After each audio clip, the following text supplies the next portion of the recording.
Բարև ձեզ սիրելի հայրենակիցներ, ես Արտուր Ֆարմանյանն եմ, Հայաստանի ժողովրդական կոմունիստական կուսակցության ղեկավարը։ Այսօր փետրվարի 10-ը 2026 թվականի Հայաստանում գալիս է ձյուն, քանի որ ԿՊԱ-ականները արել են հերթական իրենց սխալ հայտարարությունները, որի համար եղանակ անգամ խառնվել է։ Իսկ դրա մասին չեմ ուզում այսօր խոսել, ուզում եմ խոսել հետևյալի մասին։ Լեգենդար գեներալ լեյտենանտ Նորադ Տեր Գրիգարյանցը ասել է հետևյալը. քիչ անց կտեղադրեմ, այդ տեսահոլովակը դուք ինքներդ էլ մեկնաբանեք, մտածեք, իսկ ես կմեկնաբանեմ իմ կողմից։ Понятие прошло.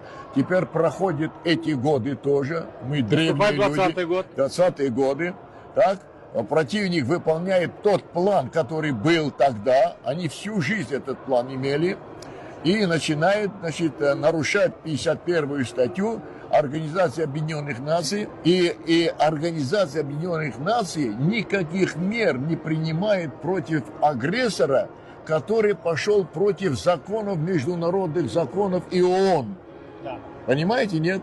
И это Азербайджан старается уже напасть. Я узнал об этом. Вы были информированы? Я узнал об этом. Я приехал туда. Если меня раньше приглашали, я создавал туда-сюда. А этот раз я сам приехал. Приехал к президенту Саркисяну. Так, секундочку. На момент 2020 года президентом Армении был Армен Саркисян, который, как последний трус, убежал сейчас в Англию. Ну, я не убежал, это ваше решение.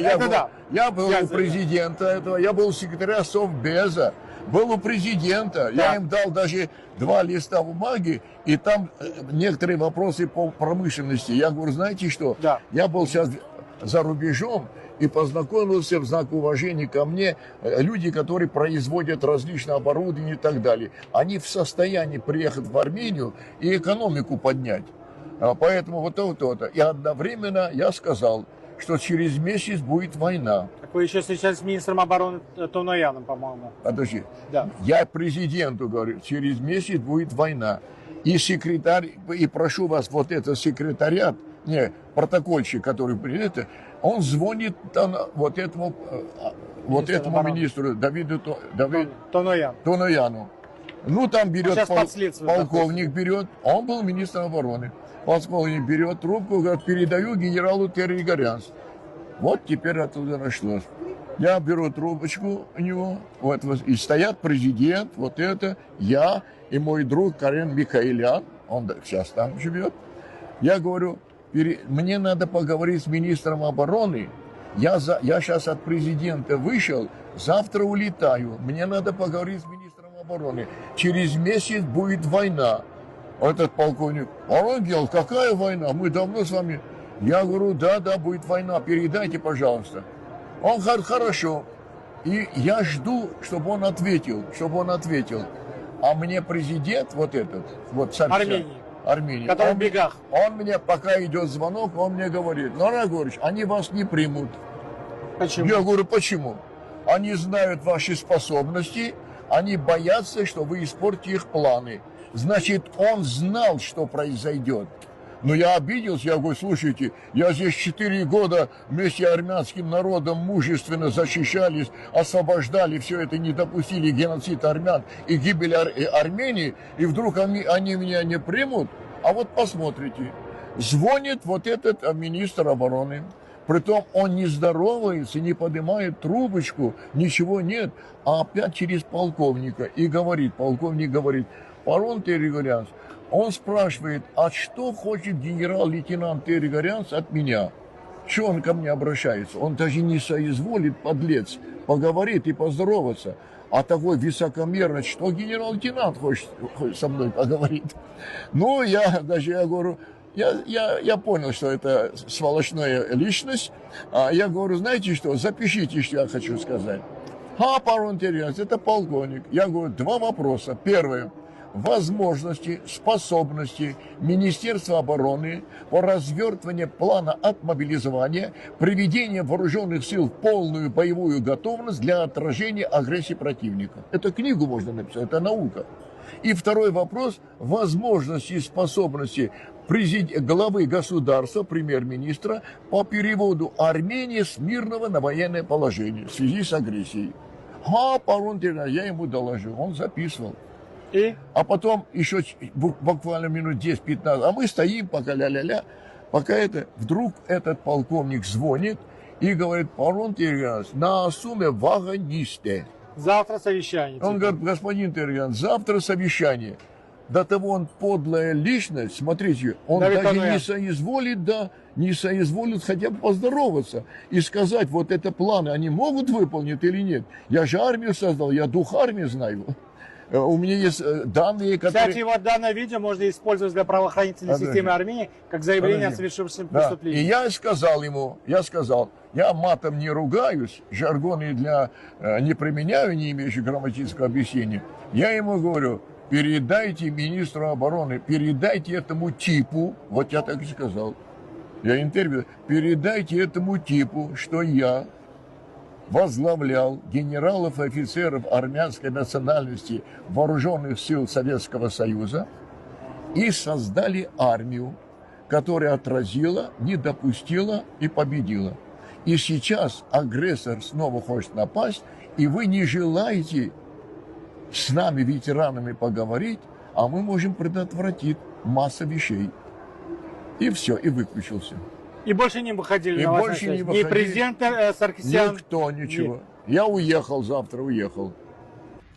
Ուրեմն տեսեք, սիրելի հայրենակիցներ, 2020 թվականի օգոստոսին Նորատ Տեր Գրիգարյանցը, մեր լեգենդար գեներալ լեյտենանտը, որը ստեղծել է հայոց բանակը, որը որ կազմավորել է հայոց բանակը, որը որ պաշտպանել է մեր երկիրը իրեն աշխատանքով, իրեն ծառայությունով, ժամանում է Հայաստանի Հանրապետություն, որտեղ հանդիպում է ունենում այն ժամանակվա նախագահ Արմեն Սարգսյանի հետ։ Նա ցույց է տալիս իրեն փաստաթղթեր, ասում է, որ նա հստակ ինֆորմացիա ունի, որ սեպտեմբեր ամսին կսկսի Ադրբեջանը պատերազմ Հայաստանի Հանրապետության դեմ, այսինքն Արցախի տարածքում։ Արմեն Սարգսյանը ասում է հետևյալը, ասում է պետք է կապնվել Պաշտպանության նախարարության հետ, որտեղ այն ժամանակ Դավիթ Տոնոյանն էր Չարաբաստիկ նախարարը, եւ այդ մասին ասել եւ խոսել նրա հետ։ Ինչից հետո նրանք կապնվում են, բայց Դավիթ Տոնոյանը չի պատասխանում, երևի թե պատասխանում է իրեն ադյուտանտներից մեկը, գնդապետ կոչումով մի անձնավորություն,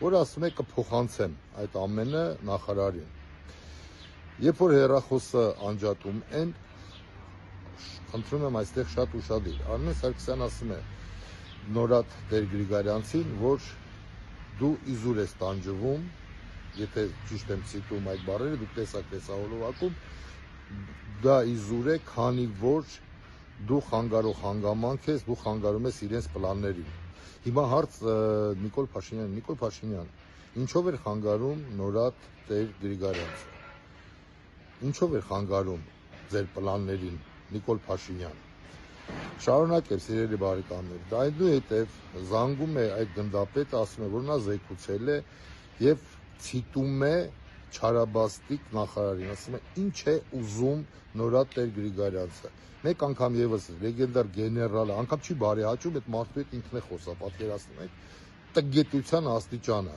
տվյալ ազնվորության։ Ինչ է ուզում Նորատ Տեր Գրիգարյանցը, որը համար մարդը չի ալարում, նորից մեկ անգամ եւս ասում է, որ վտանգ է սպասում մեզ, ժողովրդին, պատերազմի է պատրաստ Ադրբեջանը, դրանք թողում են այդ հարցը առանց լուծելու եւ ոչ մի բան չեն արձագանքում։ Մարտը հաջորդ օրը վերադառնում է Ռուսաստանի Դաշնություն եւ գալիս է սեպտեմբեր ամիսը, Ադրբեջանը սկսում է իր մարտական գործողությունները, որի պատճառով մենք ունենում ենք գրեթե 5000 զոհ երեխաներով եւ 10000-ից ավելի վիրավոր։ Հիմա հարց ձեզ, սիրելի հայրենակիցներ, սա ինչ է, եթե դավաճանություն չէ, խնդրում եմ ինձ պատասխանեք։ Ինձ թվում է, որ համապատասխան մարմինները պետք է զբաղվեն այս հայտարարությունով, քանի որ սա օդում պտտվող լուրեր չեն։ Սա ասում է մի մարդ, որը Փառք Աստծո ներկայումս կա, ողջ եւ առողջ է եւ պատրաստ է տալ հայտարարություն։ Եվ ես որպես կուսակցության ղեկավար, Հայաստանի ժողովրդական կոմունիստական կուսակցության ղեկավար եւ քաղաքական գործիչ պահանջում եմ պատասխան տա Նիկոլ Փաշինյանը, կառավարությունը եւ Տիկին Դատախազը եւ ազգային անվտանգությունը զբաղվեն այս հարցով եւ ընդունեք իմ այս տեսահոլովակը որպես հայտարարություն։ Երկրորդը սիրելի հայրենակիցներ, ինչի մասին ուզում եմ խոսել։ Տեսեք այս տեսահոլովակը, որտեղ Սուրեն Պապիկյանը հրապարակում է մի տեսանյութ, որտեղ որ ցույց է տալիս մեր դիրքերը, կառուցվող դիրքերը, որը իմ համար ճիշտ ասած абսուրդային են։ Ապա տեսնենք այս տեսահոլովակը։ Պաշտպանության նախարար Սուրեն Պապիկյանը պատրաստվում է հեշտացնել ադրբեջանական հետախուզական ծառայության աշխատանքը եւ տեսանյութերով ցույց տալ սահմաններին իրականացված ամրաշինական աշխատանքները։ Ներկայացնելու ենք ամրաշինական աշխատանքներ, այսպես կոչված ամրացված շրջանները, որոշում ենք ընդունել այն ներկայացնել հանրության դատին։ Այնինչ ադրբեջանցիները պետք է իմանային ռեսուրս ծախսելով, Սուրեն Պապիկյանը հանրամատչելի կերպով կներկայացնի իր ֆեյսբուքյան էջում։ Նախարարը նախորդ 3 տարիների ընթացքում կատարած ամրաշինական ու ինժեներական աշխատանքները կներկայացնի 2 օրում։ Մի մասը փետրվարի 10-ին, մյուս մասը հաջորդ օրը։ Սուրեն Պապիկյան, ես ինչ եք անում։ Ես ինչ եք անում Սուրեն Պապիկյան։ Ես վաղուց եմ ասել, որ դուք ձեր տեղում չեք, դուք անգամ դպրոցում ձեր տեղում չեք եղել։ Քանի որ նման գիտելիքներով մարդը իրավունք չունի աշխատել նման տեղեր, քանի որ այնտեղ դաստիարակում են երեխաներին, որը որ չունեք դուք, այստեղ էլ զինվորականներին, որը որ նորից դուք ոչ մասնագետ եք, ոչ էլ այդ հնարավորությունը ունեք սովորելու։ Սուրեն Պապիկյան, դուք այս ամենը առաջերտին ասեմ ձեզ, սա ստրատեգիկ կարևոր օբյեկտներ են։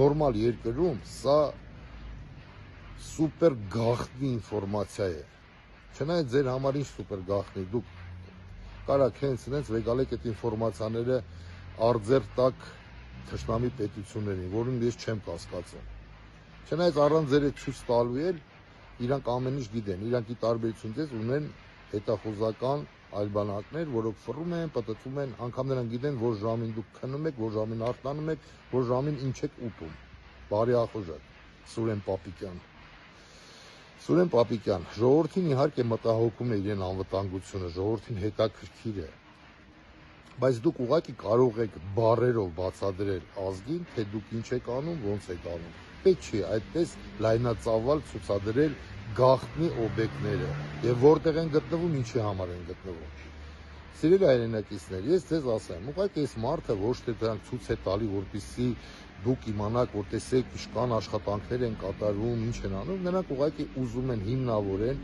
իրենց իսկ ասած վարչապետի բառերը, որ 8 միլիարդ պարտը, որ կախել են ձեր վզին, մեր վզին, հայ ազգիս վզին, իրենք ուզում են հիմնավորեն այս ձևով եւ անում են քարոզարշավ, որպեսզի ժողովուրդ ասի, դե տեսեք էլի Նիկոլ Փաշինյանը ասեց, հենա Սուրեն Պապիկյանը ցույց տվեց, բա ինչ են անում, ինչպես իրենք 200 մետր ասֆալտ անում են եւ դա եսի մի հատ ինչ ձևի են ներկայացնում, որ մենք ասֆալտապատել ենք այս գյուղի ճանապարհը 200 մետր։ Ես որպես նախկինում մասնագետ այդ գործից ես ասեմ, դրանք կոպեկներ են։ Եվ ինչ էլ իրենք, որ հիմա այսօրվա դրությամբ կառուցել են հանրապետությունում, ուռի պայթի 2 միլիարդը չի հասնի։ Էդի պայթացը, բա 6 միլիարդը ուրա, Նիկոլ Փաշինյան, Սուրեն Պապիկյան, ուրա 8 միլիարդի զենքից եք դուք խոսում։ Երեկվա իմ ուղերձի ժամանակ տեսահոլովակը, որ ես նկարում, ես ցույց տվեցի Ադրբեջանը 6 միլիարդ ու կեսի ինչ ինքնաթիռեր առնում եւ քանակությունը։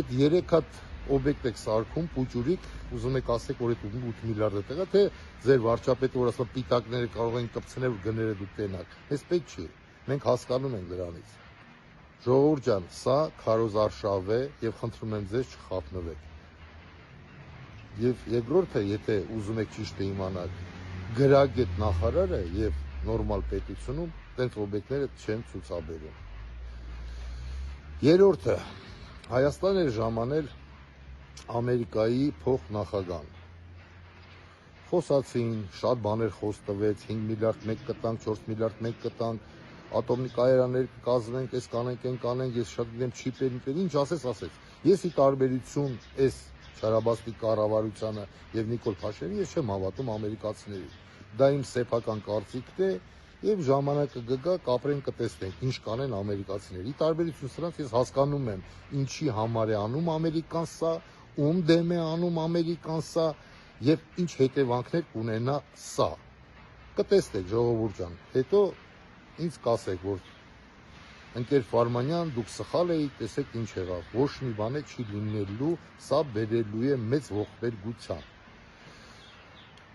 Բայց այս ամեն ինչի մեջ ինձ շատ ներվային համակարգս խանգարեց հետևյալը, երբ որ ավարտեց այդ հանդիպումը, մեր հայկական լրագրողները մոտիկանում են Նիկոլ Փաշինյանին եւ հարց են տալի, բարձրաձայնել է նա մեր հայ ռազմագերիների հարցը, որտեղ որ իր մանիերայի մեջ Նիկոլ Փաշինյանը փախչեց։ Նիկոլ Փաշինյանից եք վախենում, սեփական կաբինետում եք արդեն վախենում դուք ձեզնից, դուք ձեր շուքից եք վախենում, Նիկոլ Փաշինյան։ Սա ազգին հուզող հարց է, կարևոր հարցերից մեկն է մեր ժողովրդի, Նիկոլ Փաշինյան։ Մենք ուշտեշուտ կվերադարձնենք մեր եղբայրներին, բայց օր առաջ է պետք դա անել, եթե դուք չեք անելու, ապա դուք մեզ միանգամից հայտարարեք, որ դուք չեք զբաղվելու այդ հարցերով։ Մենք մեր արած աշխատանքները, ինչ որ հիմա ենք անում, մենք կգտնենք լծակներ միջազգային հարթակներում եւ կվերադառնանք։ Տղեկին վերադարձնելա պետք, Նիկոլ Փաշինյան,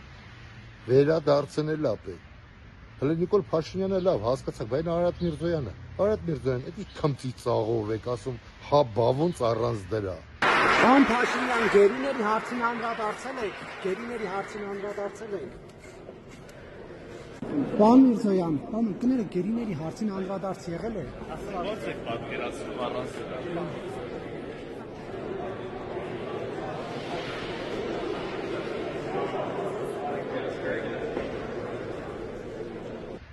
Արարատ Միրզոյան, լսեք, դուք այս վերջերը շատ վրիպումներ եք թույլ տալի եւ վերջը սրա բարի։ Ես պահանջում եմ ձեզանից, Արարատ Միրզոյան, եւ ընդհանրապես ԿՊԱ-ներից ազգիս եւ հայրենիքիս հետ խոսել հարգանքով եւ ոչ պակաս։ 3 ամիս է մնացել, վերընկեք տեղերդ, ռադներդ քաշեք ձեր այդ ամեն ինչով, լափել եք, կերել եք, ինչ արել եք, մնում է մարսեք։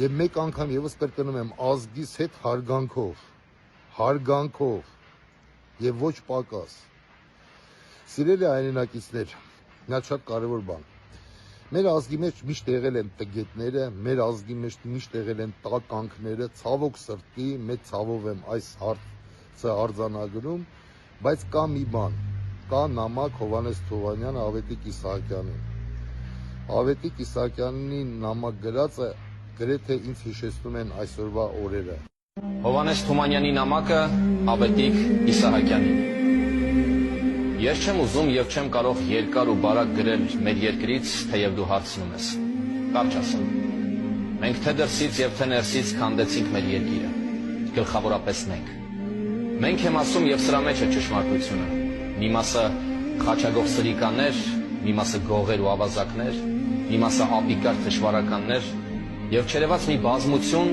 գոնե մի խմբակ, որ վերածնվող երկրի շունչը ու բարոյական կարողությունը հայտնաբերեր։ Այսքան աղետների ու պարտությունների մեջ ոչ մի մեղավոր չերևաց, ոչ ոք ոչ պատասխանի կանչվեց, ոչ պատասխան տվեց, եւ շարունակվում է այժմ էլ նույն մարդիկը, նույն ճանապարհներով։ Լսեցիք ինքներդ, որքան նման են այսօրվա մեր ապրած օրերին։ Բայց ես ձեզ վստահեցնում եմ, սիրելի հայ ազգ, ժամանակն եկե համախմբվելու, մենք բոլորս միասին, ես վստահ ասում եմ ձեզ, որ սա կլինի վերջի չարաբաստիկ կառավարությունը մեր հայ ազգի ջանի վրա։ Վերջինը։ Մենք այլևս այդ սխալները թույլ չենք տա, որ իշխանության գան այն մարդիկ, ովքեր գալիս են քանդելու, թալանելու, ոչնչացնելու հայի ինքնությունը։ Համոզված եմ։ Ուրեմն, կեցե Հայաստանից Հանրապետությունը, կեցե հայ ազգս, կեցե հայկական սփյուռքը, կեցե ջավախ հայությունս, կեցե Արցախը հայությունս, կեցե հայոց Արցախը, կեցե մեր մեծերը, տատիկները եւ պապիկները, կեցե մեր սուրբ Մասիս լեռը, կեցե մեր սուրբ հայոց առաքելական եկեղեցին։ Պինդ եղեք, ամուր եղեք, հույսով եմ քանդիպենք, ստեսություն, Աստված բոլորիս պահապան։